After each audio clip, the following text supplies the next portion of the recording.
This is Carl at National RV Detroit. I'm going to walk you through this 2022 Cedar Creek fifth wheel, model number 345 IK. So this is a how-to video. I'm just going to show you some of the features and how they work, okay? We're in the process of cleaning right now, so it's still dirty, but by the time you pick up, it will be clean. Start off with, you've got slide toppers on your slide outs. Here we have a power awning with LED strip. You have a 6-point leveling system on this. I'll show you the controls as we get to them. Okay, it's an auto leveling system. You have outside speakers. There's a port for a sprayer, power, that sort of thing. Over here we have the back end of your vacuum system. That's where you would change the bag at. And then of course in this blue bag here are all your attachments for it, and then in the box that's your dump hose there. Okay, you have two 30-pound LP tanks here with automatic changeover regulator. Of course, storage down here.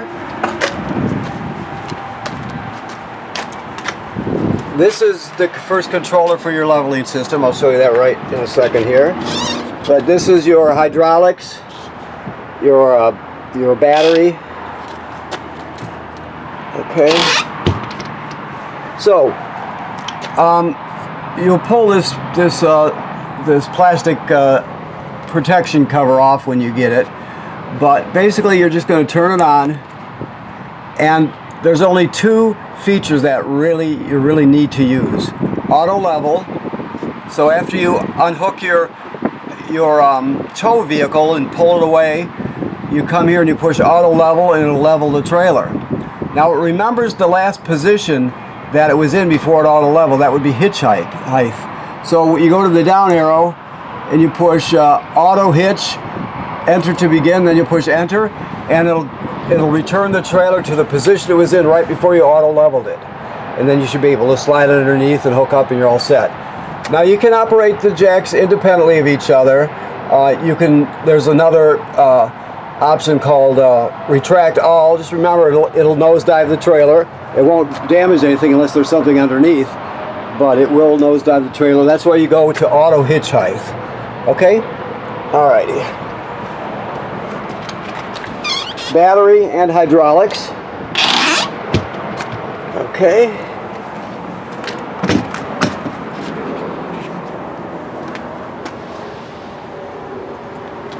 This is just a reel here for a hose. Your water is here. You have two gray tanks and a black tank. These are, your slide outs all work off of one button because they're hydraulic. But if you just wanted to operate, let's say, the bedroom slide, this one here, you can turn these off, the other two slide outs off, and then the control button will only operate this one. You can do that for any of them. So you don't have to go through all three slide rooms just to get the one you want to move. Okay, this is a kill switch for the battery right here. These four valves here, basically you just duplicate what's on the drawing to get what you want. So city water would be like that. You can see there's city water. If you're camping someplace without city water, you're boondocking a bit or whatever, you can power fill the tank right here before you go, fill it up, and then go to dry camping mode, and it'll pump water from your fresh water tank to the trailer. So you can still have plumbing even if you don't have city water. Winterizing, sanitize, they're all there. This is your city water hookup, where the water hooks to, obviously. And this one right here is a black tank flush. Like it says on the sticker, if you're going to flush it, always make sure the black valve is open before you hook the hose on there and turn on the water pressure. Okay? Alrighty. Very simple. This is your water heater. See if I can do this with one hand. Here we go. Okay. So this one works on both gas and electric. It's 10 gallon. So the electric switch, or the gas switch, I'm sorry, will be inside. This is your gas burner. Remember that this rocker switch right here on and off, that controls the electric heating element that's behind this cover right here. So once you fill the tank with water, you can turn this on and just have your electric heating element heating it up. And then if you need to take a shower and you need faster recovery, you can flip on the gas burner too, for example. This is the drain into the 16th 6-point socket. It's got an anode rod attached to it, so that's where you drain it from. Always let the pressure out before you drain it, and also never work on it when it's hot, okay? Alright, you have a 50 amp power cord, plus we give you reducers to reduce it down to a 30. Okay.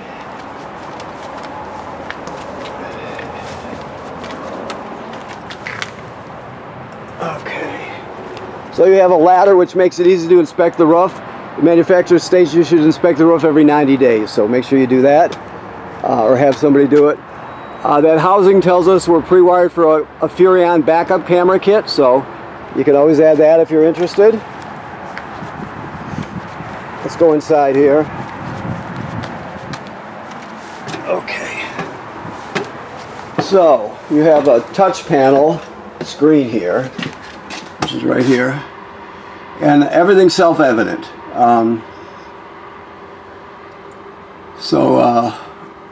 Obviously, if you want to go to heating and cooling, it's right there. It's all very simple. Okay. This is your solar controller right here. You have a solar panel on the roof.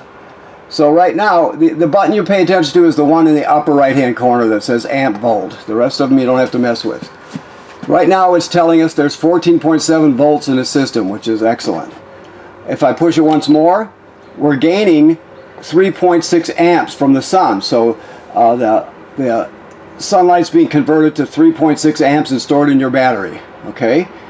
It can go up to past 7, 8, depends on what time of day it is, the weather conditions, the position of the sun, that sort of thing. Okay? You push it again, and you got 11 amp hours of storage in your battery, right? And then back to 14.7. So there's 3 different screens you get, right? And it's telling us we're almost totally charged here. We just plugged it in, so that makes perfect sense. Now, if this starts flashing and it says FUL and the button won't work, it's not broke. It's telling you that there's no more storage in the battery, so you're tapped out. You're completely filled, not tapped out, but you're completely, just the opposite. You're completely filled, so it shuts the panel down. As soon as the amperage drops in the battery, it'll go right back to these 3 screens. Okay, so keep that in mind. There's also an app for this, just so you know. Everything has an app these days. Okay, alrighty. This is for your powered vent up here on the roof. This controls the vent lid and your four different speeds, and it's all controlled from right there. And for your monitor, it's a Firefly monitor. You can download the app for that here also. So it has an app. Sometimes the app will give you more options than you have just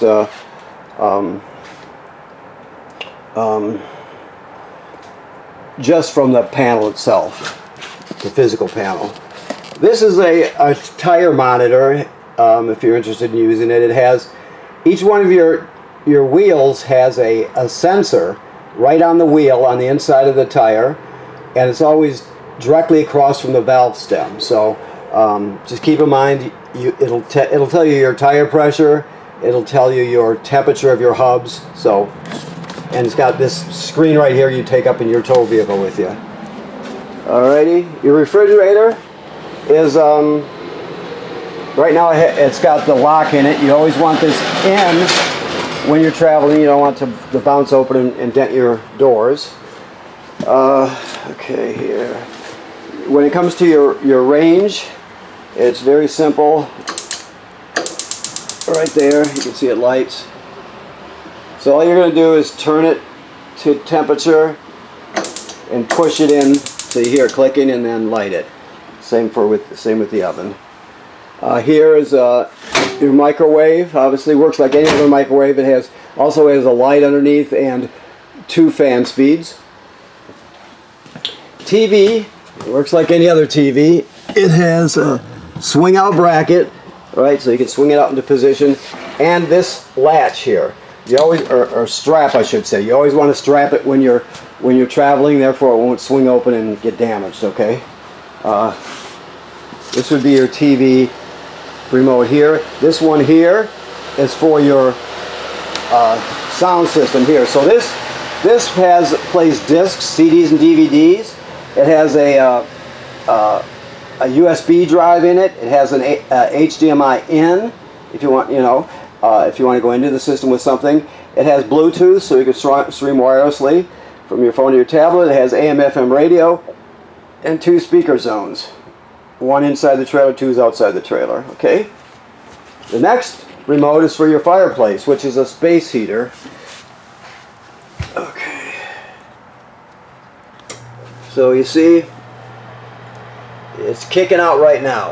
I mean, it's a very good space heater, but you can change the intensity of the flame. You can set your thermostat on it. Plus, it has a timer, so you can set the timer to turn on or turn off whenever you want. Okay. This packet has all your literature in it, and here's a DVD about your trailer. This is let's see what this is. This is a jackknife, so it turns into, or wait a minute, let me make sure what it is. It's actual hide-a-bed, so it's actual hide-a-bed. Your recliners are powered here. Get your footrest and backrest powered. All right. Let's see what else we have here. Now you just have 2 chairs here. I'm sure the other 2 are under the bed, so you always want to strap those down when you're traveling. We'll go look under the bed in a minute to see if they're there. I'm sure they are. 2 sinks. Your shower is here. Obviously works like any other shower. The toilet is an RV toilet. We're still cleaning here. I know the floor is messy, but like all RVs, you want to put a dose of chemical in the bowl and at least a gallon of water by stepping on the pedal and holding it till a gallon of water goes in there. Okay. Never run it dry, because if you do, it can get clogged up or will get clogged up, and it also stinks really bad. So you always want to keep it with chemical and at least a gallon of water. Some people use more. It's up to you. GFCI. Just remember, all the plugs in the trailer are wired through a GFCI, so everything's protected, even the one on the outside. You have another 4-speed fan up here. Okay. Another TV. Let me get this here. Another TV with a fixed bracket, and there's your remote there. Now this is, obviously, we're going to make up your bed better, but that's how it is right now. These things, when you see them, they're just sensors for the heating and cooling system, okay? If we look underneath, we'll see if we got our... Let's see if I can grab this here. Yeah. So, there are your 2 chairs. These ones fold up so you can keep them out of the way. This is just a 3/4 inch crank. I'll put that in the front compartment. Okay. Alrighty. You have a closet here, of course. This is prepped for a washer dryer, right? You can see it's got the plumbing and the power for that. You have a router here. Keep that in mind. You have the router, plus there are different kits you can buy if you want to add on to it. You can go to KingConnect and look next and .com and look at their options. But okay, that's pretty self-explanatory. Always latch the sliding doors before you start traveling. You don't want them sliding around because they will break. This is an auxiliary heater for the front. Escape window, that sort of thing. Okay. Let me see what else we have here. I think that about covers it. There should be a power converter, which is, I probably walked right past it. Let me see here. Oh, it's right here. Okay. So this is your power converter. It converts AC to DC power. So you have 110 AC at these circuit breakers here when you're plugged in, right? And they're all these 110 AC circuit breakers are labeled right there. Then the power is converted to 12 volt DC over here. You got 12 volt fuses and they're labeled, right? This is also a battery tender. So when you're plugged in, it's going to sense how much energy your battery needs and always keep it charged up. So when you're pulling it down the road, your tow vehicle's alternator will charge the battery through the charge line, right? When you're plugged in at campsite or wherever you're at, this power converter will charge the battery, and the solar panels are always charging the battery as it can, depending on the conditions outside. Okay, this device next to it is the LP gas, carbon monoxide detector.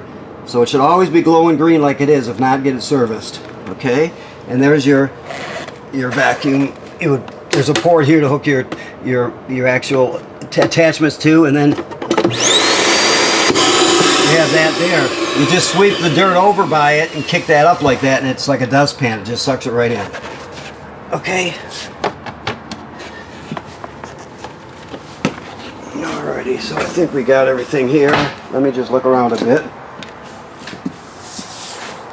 Another app there if you're interested. Okay, so I want to thank you for purchasing your trailer here at National RV Detroit. Please remember what I said. The manufacturer states every 90 days you need to have the roof inspected, so you're just protecting your investment. You can't see what's happening up on the roof unless you go up there, so you always want to be aware of it. Any potential issues. And right now this is in camping mode, so there's water in the system. There's water in the water heater, so it's ready to be camped in. Cold weather's coming, so it's got to be winterized.